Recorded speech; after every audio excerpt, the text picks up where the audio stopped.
This is the Pacific Palisades, my old stomping grounds where I used to spend a lot of time building homes, most of which burned down.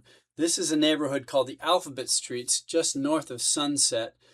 Virtually very tightly packed neighborhood, virtually everything burned. Out of the total Palisades, 8,000 homes, 6,600 of them burned. You can see here there are some houses that look close to finished.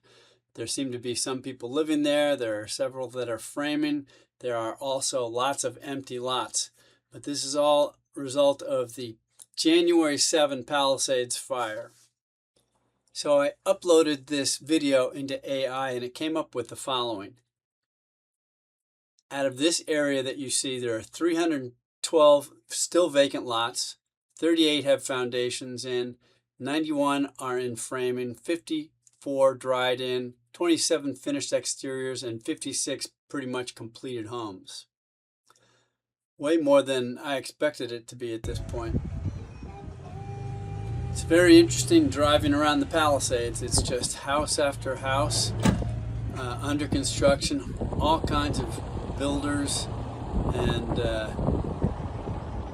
trade contractors and activity. A couple homes look completed, or maybe they didn't burn in the first place. It's a little hard to tell. I think every once in a while there's a home that didn't burn, or a home that's actually somewhat being remodeled rather than completely scraped into the ground.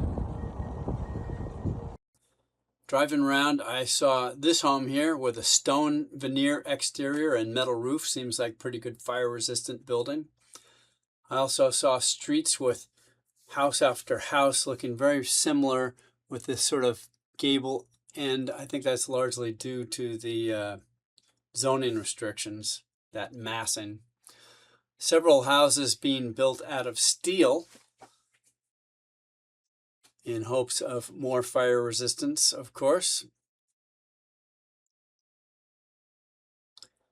It's just incredible to see all the damage that was done, as well as all the construction and the rebuilding that's going on. Amazing to see what can be done.